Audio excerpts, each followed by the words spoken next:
Guam Council on the Arts and Humanities, a division of the Department of Chamorro Affairs, in collaboration with the Guam Preservation Trust and Guampedia, that is a mouthful, will be holding a workshop for artists, cultural producers, and entrepreneurs entitled Cultural Design with History in Mind. Joining me now from the Guam Council on Art and Humanities are Board Chairperson Monica Guzman, and from the Guam Preservation Trust Program Officer Rosana Barcinas. Ladies, hafade. Thank you so much for joining us. All right, so tell us about the workshop and basically all it entails, if it is possible to cover that scope.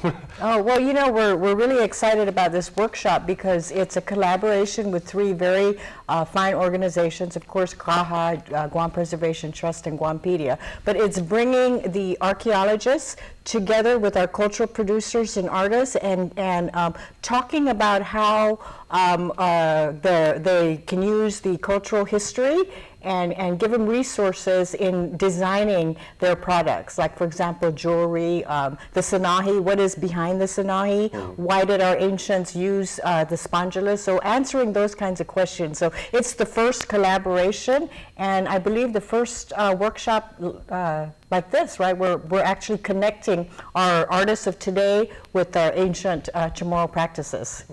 Yeah. Do you think there could also be some sort, because obviously what you said you want to emphasize, you know, the relevance and of the techniques perhaps, and and the traditions that our ancestors use in doing that kind of art, but also, you know, because art is so progressive and people want to try different designs and different things, you know, to maintain, you know, the link to the past while they continue to do their and we of course recognize that artists, I mean, they have their creative freedom, and they have the ability, and you know, we don't want to stymie them in their creative design, but we want to give them the basics, the foundation of what exactly did our ancestors use. And so this, working with Rosanna, she was able to get our archaeologists to come in and do a 4-hour workshop on Tuesday, February 12th, over at the Ladder of Freedom. And so it's really exciting. We've got a full house already, and there's no fee. Well, how about also defined underneath the umbrella of art, because, you know, like there's a big movement right now for spoken word poetry, and there's a lot of people on the island who do different clothing lines and things like that. So, you know, for things like the use of the spondulus and, you know, the significance of the sanahi, to pass that down to current generations and make sure that, you know, like, again, they honor the traditions of the past. Right. Actually, other than archaeologists, we're also having historian and artist, Dr. Judy Flores, who's going to lead the discussion for this workshop. The title of her presentation is Hafa Kumikaleknya I Alahas I Manyainata, where she's asking, what is it our ancestors' treasures are telling us?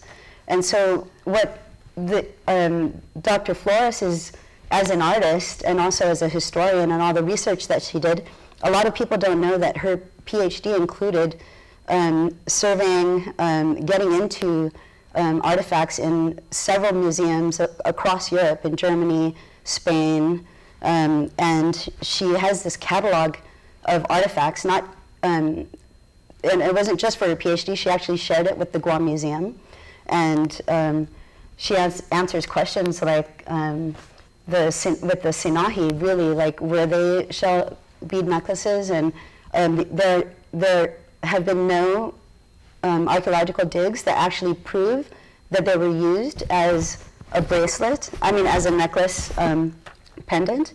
But again, we do want to show them what is in the collections, and then also encourage their artistic style and their interpretation. But yes, based on what is found in the collections on Guam, in Honolulu, across Europe, paired with an archaeologist, Darlene Moore, Judy Amesbury, are going to talk about and share their decades-long research as archaeologists that show fishing tools, some of the designs that you see on ceramics, and so the culmination of all of their work with Guampedia as a digital resource, and what's available to people now on Guampedia. I find that very poignant, ladies, because, you know, we've talked here on Fiesta Friday, and we've had, you know, many people come in, like from Patatotano and, you know, some of the cultural groups, and they all talk about the cultural renaissance that is the essence of being Chamorro on island is. And, you know, like, people maybe from my generation, when we were taking Guam history, that was during that whole, you know, late 80s, early 90s period of, you know, self-determination.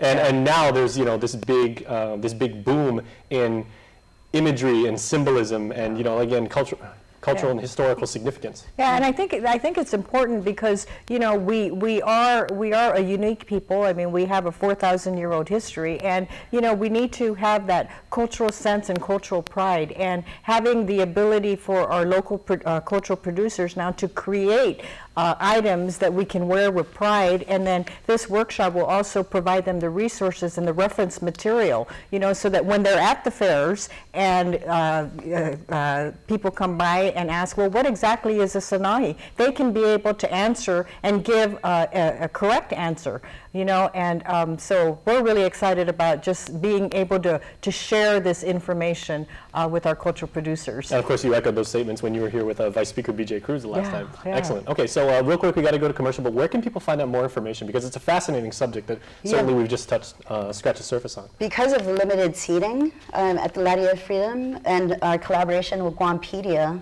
the presenters have agreed to allow us to put the information online, and Guampedia will have a page dedicated to this event for those of you who are not there but want to know exactly, you know, who wore yeah, and then if they want more information about the workshop next Tuesday, they can call CAHA at 475-2781, and they can speak to Jackie.